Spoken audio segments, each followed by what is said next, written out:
लूका रचित सुसमाचार 3रा अध्याय का मनन करल जी। ए अध्याय में लिखल गल वचन क जौन संख्या बाटे 38 वचन बाटे। 38 वचन में लिखल गल जौन प्रमुख भाग बाटे ओके हम लोग देखल जी। पहला से लेके 14 वचन तक एक भाग बाटे और ओकरे बाद 15 से लेके 20 तक लेके दूसरा, 21-22 तीसरा भाग, 23 से लेके 38 वचन तक चौथा भाग बाटे। पहला भाग में यूहन्ना का सेवकाई 1-14, 15-20 यूहन्ना बपतिस्मा देवे वाला यूहन्ना यीशु मसीह के बारे में गवाही दी। 21 और 22 वचन जौन बा यीशु मसीह के बपतिस्मा के बारे में बाटे। 23 वचन से लेके 38 वचन तक यीशु मसीह के वंशावली के बारे में बतावल गल बा। ई प्रमुख भाग बाटे ये अध्याय में। ओकरे बाद हम लोग पहले से लेके 14 वचन तक अगर देखल जी तो इनमें कुछ अलग अलग भाग लिखल गल बाटे। पहला 2 वचन में देखल जाए तो जौन ओकरे बारे में लिखल गल बाटे, 3 से लेके 6वां वचन तक जौन लिखल गल बाटे वो वचन में जौन भाग बा यीशु मसीह से पहले बपतिस्मा देवे वाला यूहन्ना के सेवकाई के बारे में उमिन प्रमुख संदेश एमिन दिखाई देला। 7 वचन से लेके 11वां वचन तक जौन वचन लिखल गल बाटे ए वचन में यीशु मसीह से पहले जौन बपतिस्मा देवे वाला यूहन्ना रहना ई लोगन के संदेश का देले बायन ओकरे बारे में यहाँ पर लिखल गल बाटे। 12 से लेके 14 वचन तक जौन संदेश बाटे यहाँ पर यूहन्ना बपतिस्मा देवे वाला सैनिक लोगन के देवे वाला संदेश में लिखल गल बाटे। और दूसरा भाग में 15 से लेके 20 वचन तक के भाग में यूहन्ना बपतिस्मा देवे वाला जौन बयान यीशु मसीह के बारे में प्रेडिक्शन आवे वाला बाटे। हमरे पीछे एक आवे वाला बयान ये प्रकार से प्रेडिक्शन करे बयान। 19 और 20 वचन में बपतिस्मा देवे वाला यूहन्ना कारीगर के जेल में बंदी गृह में उनके डालल गल बाटे। ओकरे बाद 21 से 22 वचन में यीशु मसीह बपतिस्मा लेवे के विवरण एमिन देखे के मिलला। 20वां वचन में यूहन्ना बंदी गृह में डाल देवल गल बयान। और 21 वचन में यीशु मसीह बपतिस्मा देवे वाला यूहन्ना से बपतिस्मा ले बयान हम लोग एमें देख सकिला जा। तो ई जौन संदर्भ बाटे, ई जौन घटना बाटे बपतिस्मा देवे वाला यूहन्ना बंदी गृह में न जाए से पहले ये सब घटना भइल बाटे। हम लोग के समझे के चाहिए काहे बदे के मरकुस रचित सुसमाचार में मरकुस कहन के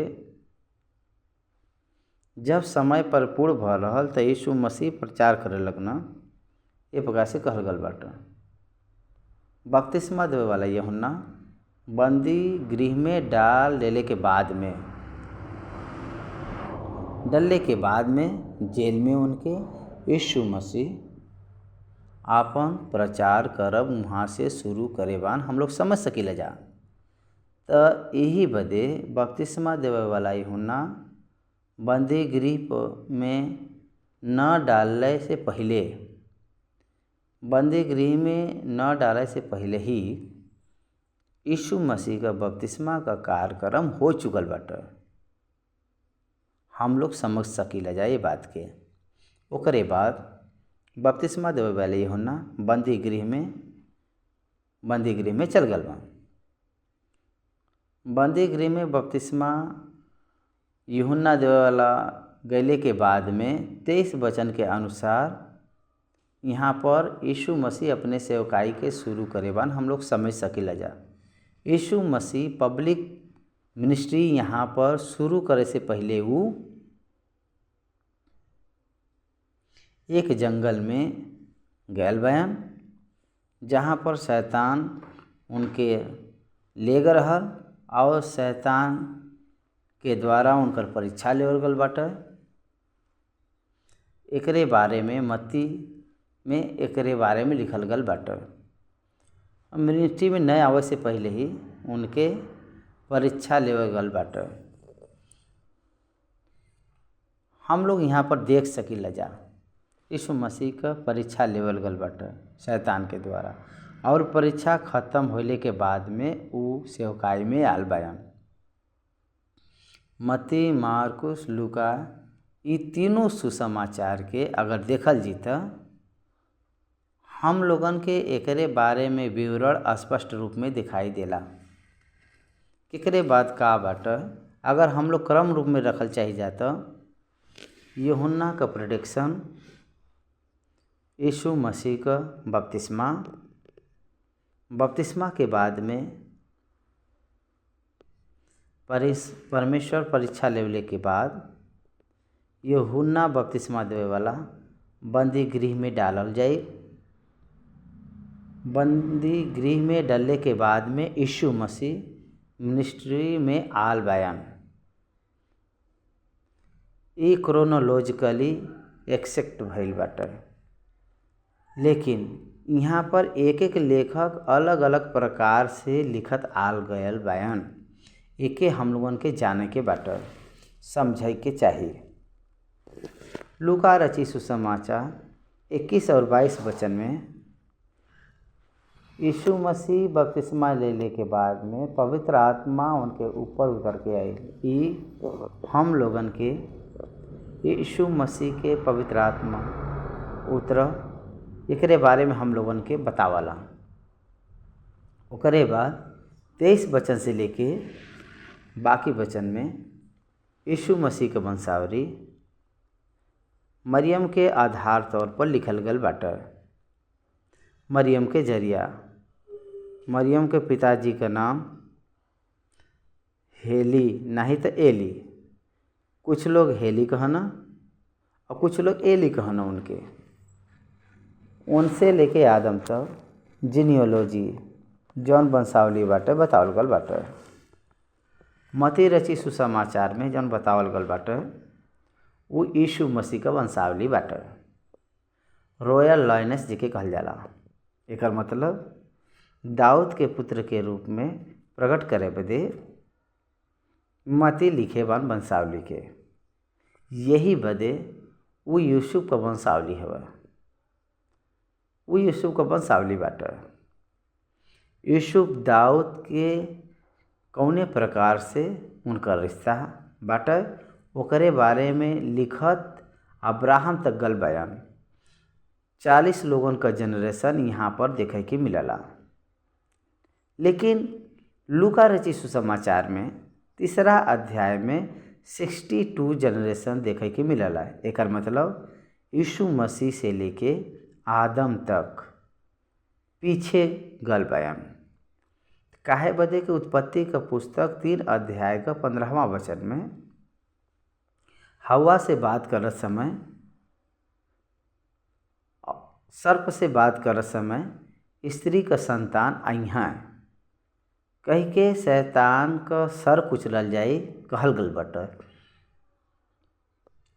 स्त्री का संतान यीशु मसीह है कह के प्रकट होए बदे यीशु मसीह से लेके 60 पीढ़ी तक मतलब 60 जनरेशन का विवरण लिखत आल बयान। ये माता के पक्ष में रहे वाला जनरेशन बाटे। ई प्रमुख में हम लोगों के का दिखाई देत बाटे, आदम से लेके अब्राहम तक, अब्राहम से लेके दाऊद तक, दाऊद से लेके यीशु मसीह तक। लेकिन मत्ती रची सुसमाचार कौने प्रकार से दिखाई देत बाटे, अब्राहम से लेके दाऊद तक, दाऊद से लेके बाबिलोन के बंधुआई तक, और बाबिलोन से बंधुआई से लेके यीशु मसीह तक। वो प्रकार से 3-14 दिखाई देला यहाँ पे। यहाँ पर हम लोग यीशु मसीह से लेके अब्राहम तक 42 जनरेशन, अब्राहम से लेके नूह तक 10, नूह से लेके आदम तक 10 पीढ़ी, 62 जनरेशन देखे के मिलला। हम विवरण के बारे में गहराई में गैले के बाद में कुछ और बात हम आप लोगों के बताई। हमें हम लोग ये वचन के ध्यान करल जी। लूका रची सुसमाचार 3 अध्याय 1 और 2 आयत के पढ़ के हम लोग ध्यान करल जी। लूका रची सुसमाचार 3 अध्याय 1 और 2 वचन। तिबिरियुस कैसर के राज के 15वें वर्ष में, जब पुन्तियुस पिलातुस यहूदिया का हाकिम रहना और गलील में हेरोदेस इतूरिया और त्रकोनीतिस में उनकर भाई फिलिपुस और अबिलेने में लिसानिया चौथाई के राजा रहना। ध्यान दें यहाँ पर तिबिरियस कैसर, एक तिबिरियस सीसर भी कहल जाला। ये एक हाकिम हैं, नॉट द किंग अंपायर। हेरोदेस राजा हैं। इनका अंपायरशिप में पूरा 4 भाग में के डिवाइड करल गल बाटे। 4 भाग में से एक भाग हेरोदेस और एक भाग पिलातुस और यहूदिया का हाकिम। गलील में हेरोदेस के भाई फिलिपुस, त्रकोनीतिस, अबिलेने जगह में लिसानिया करके हाकिम। ये प्रकार से 4 भाग में ये लोग अधिकारी के रूप में रहना। जब ये लोग राजा के रूप में जब ये सब रहना, तो अगर हम लोग ओकरे बारे में देखल जी तो रिलीजियस लीडर के रहल हन्ना और कैफा। हन्ना यीशु मसीह के सेवकाई शुरुआत में वो लीडर के रूप में रहना। हन्ना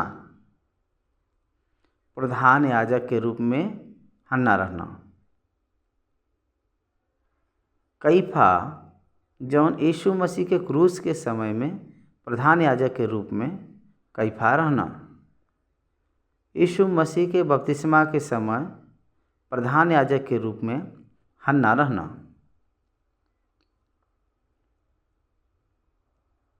हन्ना का जौन रूलर रहल उ कैफा रहना। हन्ना के बेटी के ही कैफा विवाह कर रहना। यही बदे उ सब ससुर और दामाद बन के रहना। उ सब का दोनों का ई रिश्ता बा हन्ना और कैफा में। यही बदे सेवकाई के शुरुआत में हन्ना प्रधान याजक रहना। सेवकाई के ख़त्म होए के समय में कैफा प्रधान याजक के रूप में बनना। वो समय में दूसरा वचन, वो समय परमेश्वर का वचन जंगल में जकर्या का पुत्र यूहन्ना के पास पहुँचल। उत्पत्ति का पुस्तक 15वां अध्याय में अब्राहम के पास परमेश्वर का वचन आ रहल एक प्रकार से लिखल गल बाटे। The words of God came to John the son of Zechariah when he was in the wilderness। आप लोगन के कुछ विषय के यहाँ पर ध्यान देवे के बाटे। समय बतावल गल बा और जौन उस समय महायाजक के रूप में जो लोग रहना उनके बारे में बतावल गल बाटे। और उस समय में जे अधिकारी के रूप में हाकिम रहना उनके बारे में भी बतावल गल बा। वचन केकरे पास पहुँचल बाटे और उ कहाँ बन ओकरे बारे में भी बतावल गल बा। लोगन के बीच में पालन करे वाला अधिकारी के रूप में, याजक के रूप में वो लोग रहना। मंदिर का धार्मिक नेता लोग रहना, वो सब मतलब महायाजक लोग हम लोग समझ सकिला जा। लेकिन ई जौन व्यक्ति बयान बपतिस्मा देवे वाला व्यक्ति जो रहना, ई जंगल में रहना। ई कहाँ बा? जंगल में बयान। अब सवाल ये बाटे के जंगल में रहे वाला व्यक्ति के पास परमेश्वर के वचन काहे बदे आल बाटे? वो व्यक्ति जंगल में काहे रहत बयान और न कि लोगन के बीच में वो बयान? May be his parents died, उनके माता पिता के मरने के बाद में शायद उनके 30 साल 6 महीना का उम्र। यीशु मसीह के 30 साल का मतलब यूहन्ना बपतिस्मा देवे वाला यीशु मसीह से 6 महीना बड़ा है। तो ई यूहन्ना बपतिस्मा देवे वाला जंगल में बयान कौने कारण की वजह से ही जंगल में बयान? कारण का बाटे? कारण ये बाटे के एलियाह का आत्मा और एलियाह का सामर्थ ये प्रकार से वो व्यक्ति रहना। दूसरा कारण ये बाटे के वो यीशु मसीह के ये दुनिया के परिचय करे बदे, परिचय दिलावे बदे पहला सुसमाचार के रूप में सुनावे वाला के समा के जंगल में सुनावे वाले, जंगल में एक पुकार वाला शब्द के रूप में एक भविष्यवाणी के रूप में पूरा करे वाला हम। यशायाह नबी का पुस्तक 40 अध्याय का 3रा वचन अगर देखल जाए तो एक बार हम वो वचन के पढ़त बाई। यशायाह नबी का पुस्तक 40 अध्याय का 3रा वचन आप लोग देखें। कोई का पुकार सुनाई देते बाटे जंगल में, यहोवा का मार्ग सुधारा, हमरे परमेश्वर बदे अराभा में एक राजमार्ग चौरस कर, हर एक तराई भर देवल जाए और हर एक पहाड़ी गिरा देवल जाए। जौन टेढ़ा बा सीधा करल जाए और जौन ऊंचा नीचा बाटे ओके चौड़ा करल जाए। तब यहोवा का तेज प्रकट हुई, the glory of the God will be manifested, will be glorified, will be revealed. ये प्रकार से ऐसा बतावल गल बाटे। यीशु मसीह के पैदा होए से पहले 6 साल पहले यशायाह नबी जंगल में एक पुकार के बारे में भविष्यवाणी करत बयान। ए प्रकार से विवरण देवत बयान और का प्रचार करत बयान ओकरे बारे में भी यहाँ बतावल गल बाटे। ई बपतिस्मा देवे वाला यूहन्ना और यीशु मसीह के बारे में यहोवा का महिमा का नाम ई हवे के यीशु मसीह प्रकट होए से पहले जंगल में एक प्रचार करिए। का प्रचार करिए? वो प्रचार करिए कि टेढ़ा जौन बा वो सीधा करल जाई और जौन ऊंचा नीचा बा ओके चौड़ा करल जाई। The same person, the same message prophesize by the आज्ञा। यही बदे ई जंगल में बयान वहाँ परमेश्वर का वचन गयल बाटे, उनके पास परमेश्वर का वचन पहुँचल बा। एक बात याद रखे के बाटे, परमेश्वर का वचन कहाँ पहुँची? परमेश्वर का दास लोग कन्वीनिएंट प्लेस के पास में ही जाते हुए हैं, लेकिन परमेश्वर का वचन इनकन्वीनियंट प्लेस में भी जाई।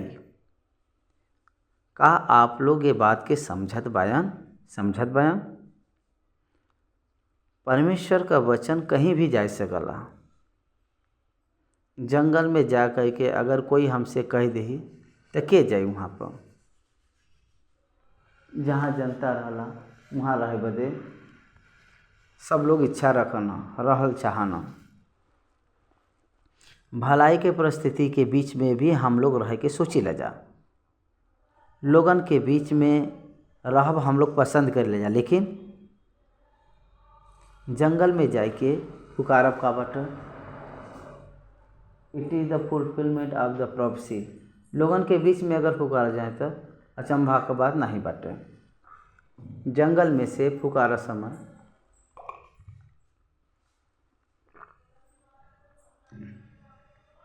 शहर में से लोग जंगल में जात बयान। जंगल में शहर का लोग जात बयान। आजकल शहर में से लोग जंगल में आवत बा लोग। लेकिन वो समय में कितना सामर्थी शक्तिशाली मिशनरी ई रहना बपतिस्मा दे वाला यूहन्ना जब ये प्रचार करत रहना जंगल में, तो शहर में से लोग बहुत बड़ा बड़ा भीड़ के रूप में वो सब जंगल में जात रहना, पहुँच के बपतिस्मा लेते रहना। यही बदे अगर आप लोग यहाँ पर ध्यान दिए हैं तो यहाँ पर 4 हाकिम लोग जौन बयान उन लोगन का नाम बतावल गल बाटे, और उ महायाजक लोग हन्ना और कैफा का नाम बतावल गल बाटे, और बपतिस्मा देवे वाला यूहन्ना के बारे में भी बतावल गल बाटे। पूरा 7 लोगन के बारे में 7 नाम बतावल गल बाटे। ई सब लोग बपतिस्मा देवे वाला यूहन्ना के छोड़ के ई सब लोग मूर्ख लोग रहना। इन लोगन के पालन के समय में, शासन के समय में यीशु मसीह आ रहना। जब यीशु मसीह आ रहना तो उस समय में conditions are not favourable to Jews. यहूदी लोगन के समय में उन लोगन का समय सही नहीं रहल। यहूदी लोगन का वो लोगन का समय ठीक ठाक नहीं रहल। काहे बदे वो यहूदी लोग रोम का गुलामी बन के यहूदी लोग जियत रहना।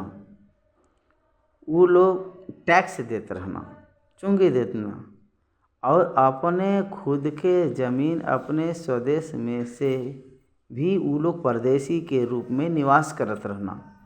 यही बदे अनफेवरेबल कंडीशन में जब यहूदी लोग रहना, यहूदी लोगन का ई संदेश आवत बाटे। यही बदे आप लोगन के पहचाने के बाटे के ई जौन 2 वचन में विवरण देवल गल बाटे, उस समय बहुत बुरा अवस्था रहल। वो बुरा अवस्था में परमेश्वर का वचन निकल के आवत बाटे।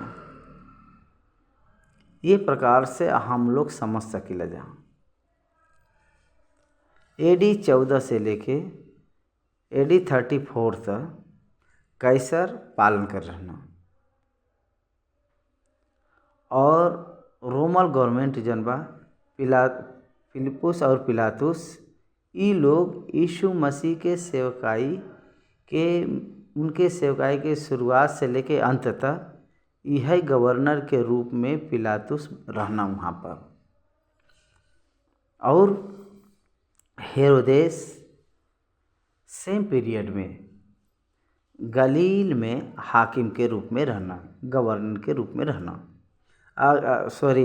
राजा के रूप में वो रहना। और इनके भाई के ये खुद मार दिले बयान, और वो जगह जवन उनके भाई का रह वो अपने जगह में मिलाए के राज्य करत रहना।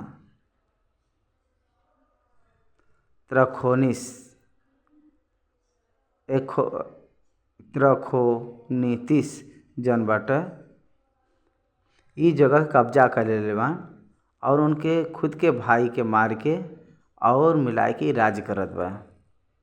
आक्रमण करे रहना और राज्य करे लगना।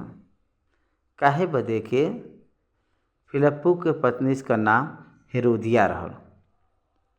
ओके आपन रखवाली के रूप में वो ले आए ले बयान अपने भाई के मार के, अब भाई के पत्नी के ले आए के आपन रखवाली बना ले बान। अपने सगे भाई के वो मार दे रहा। ऐसे पता चल सकला कि वो राजा कितना क्रूर और कितना मूर्ख वो राजा बाटे। गलील लोगन के लहू के पानी में मिलाए दे रहना। आप लोग समझत बाने बात के?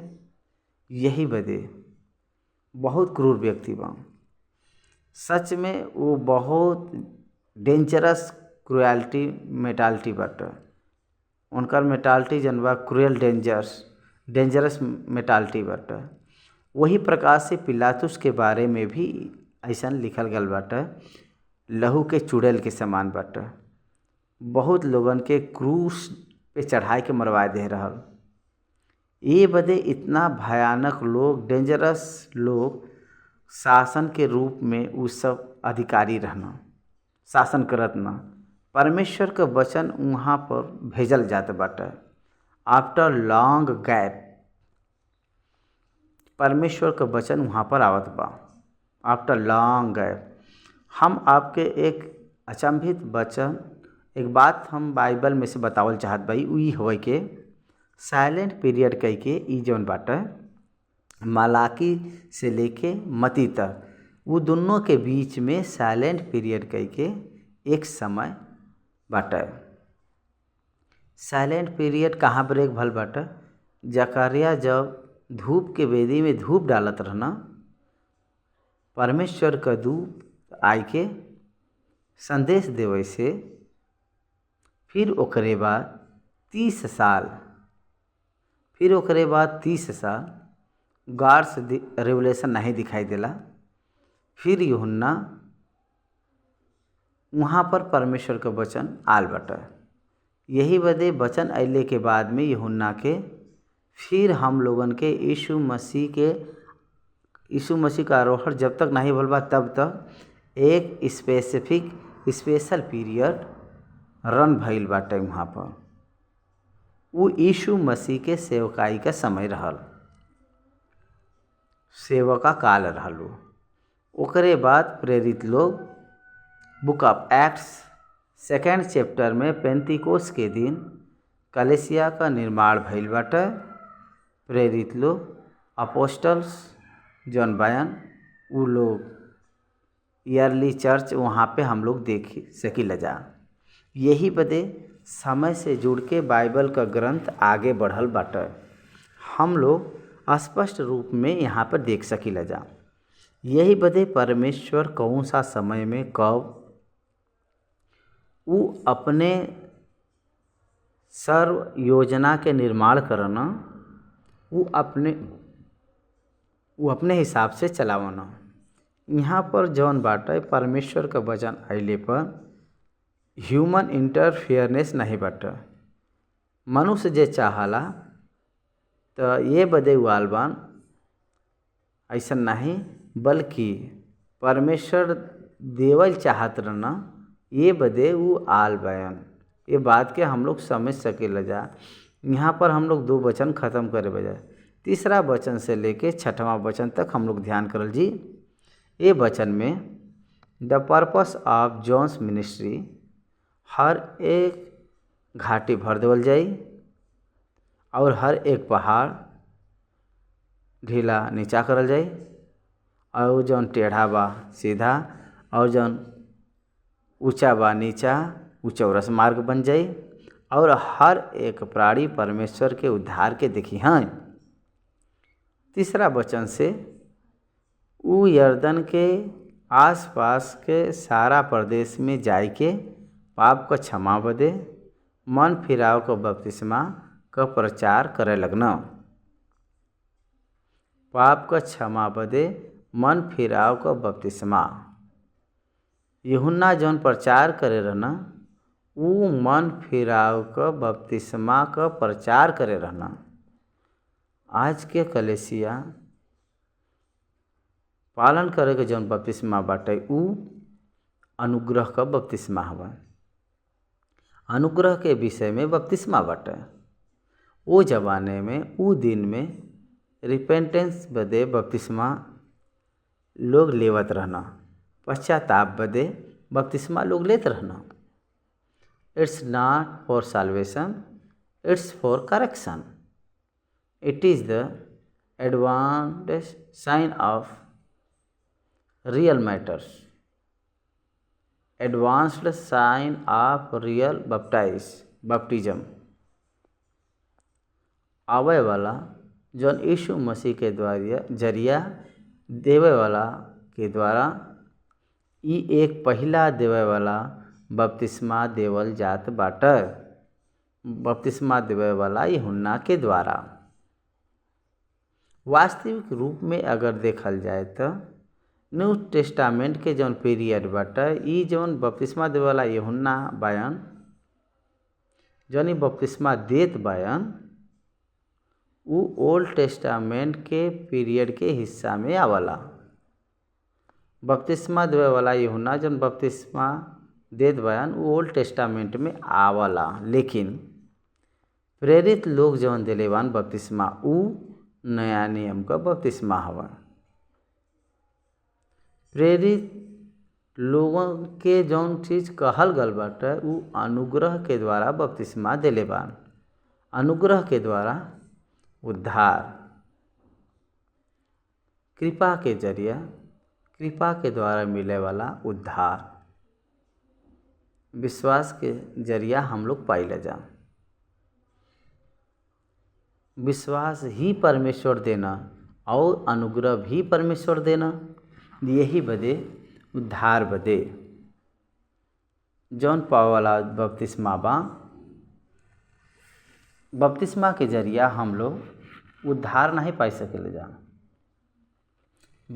विश्वास के जरिया हम लोग उद्धार पाइले जा, लेकिन ओके बाहर के रूप में हम लोग एक चिन्ह के रूप में बपतिस्मा ले जा। अंदरूनी के बपतिस्मा बदे बाहर का चिन्ह जल का बपतिस्मा हवा। जल का बपतिस्मा बचाए नहीं पावला, उद्धार ना मिली। ये हम लोगन के कभी भी भूले के नहीं बटा। बपतिस्मा देवे वाला यूहन्ना देले बान यही बदे उ लोग उद्धार पाए बयान। ए प्रकार से अगर कहल जी उ नहीं बटा, वो ठीक नहीं बा। To escape from the judgement and to the help है रिपेंटेंस। ओल्ड टेस्टामेंट पूरा रिपेंटेंस के बारे में बतावाला। ओल्ड टेस्टामेंट पश्चाताप करे के बाद मन फिराव। यू विल बी जज्ड, आपका न्याय का दिन बाटे। ध्यान से सुना, व्यवस्था के समय में एकर मतलब before the cross of Jesus Christ, before the cross of Jesus Christ judgement based on law of God, church period. यीशु मसीह जब मरा रहना, जी उठ रहना, आरोहण हो गया, ओकरे बाद judgement based upon of Jesus Christ. यीशु मसीह के ऊपर विश्वास करब या न करब वही के हिसाब से न्याय हुई। दोनों वचन बाटे, व्यवस्था भी वचन बा। अनुग्रह के जरिया जन उद्धार मिलल बा उहो वचन हवा।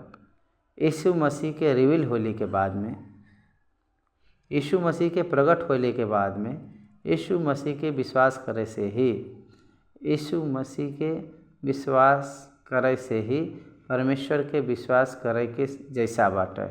काहे बदे यीशु मसीह में ही परमेश्वर प्रकट भल बान। यही बदे यीशु मसीह के जरिया परमेश्वर स्वर्गलोक देवल चाहना।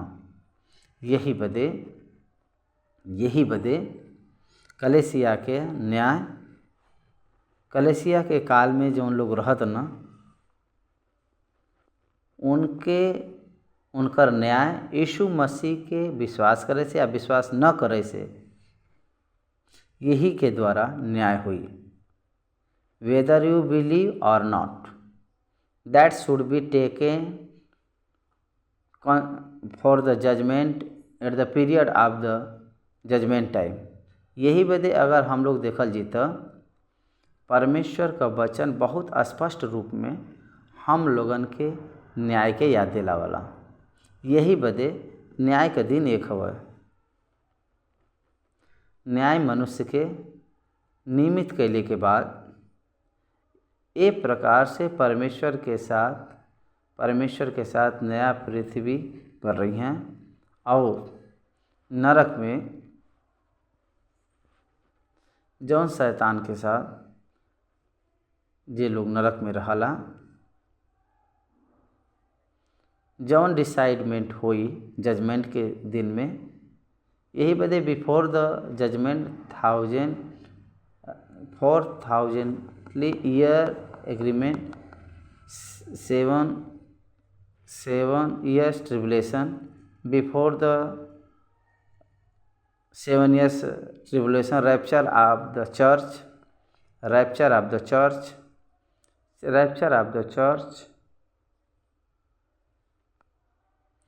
चर्च उठैले के बाद एक चिन्ह ई होई के कलेसिया के उठाए ले जावे बदे एक निशानी ई होई के टेम्पल कंस्ट्रक्शन इन जेरूसलेम। ई पूरा संभव होत आई आज के ज़माने में हम लोग गन के निवास करत के समय में, इस समय में इशारा चिन्ह के हम लोग देख सकिला जा। वो यर्दन के आसपास के सारा प्रदेश में जाए के कहे के समान में बात के जगह में पूरा बात हम बतावत बाई। काहे बदे के ई जौन काल के हिसाब से जौन बात बाटे अगर वो न समझ में आई तो बाइबल आपके समझ में नहीं आई, न समझ पाइबा कौने समय में कौने प्रकार का इतिहास बाटे, का भइल बाटे और कौने प्रकार से परमेश्वर समय के अलग अलग भाग करके भेजे बयान वो विषय आपके समझ में आवे के चाहिए। अगर वो समझ में नहीं आई तो बाइबल आपके समझ में नहीं आई। Before the scene of Adam, after the scene of Adam, up to the flood of Noah, and after the flood of the Noah, up to the history of the Abraham, after the Abraham to David, and from David to Jesus। ये प्रकार से अगर हम लोग देखल जी तो समय के काल के कौने प्रकार से पीरियडिकली अलग अलग कई के आवल गल बाटे, ये हम लोगन के समझ में आवे के चाहिए। यही बदे बाइबल के आप लोग जब पढ़त बयान तो ये सारा बात अपने समझ में लेके ओके पढ़े के बाटे। तब बपतिस्मा देवे वाला यूहन्ना बपतिस्मा दे रहना। वो यर्दन के आसपास के सारा प्रदेश में जाए के पाप का क्षमा बदे मन फिराव को बपतिस्मा का प्रचार करे लगना।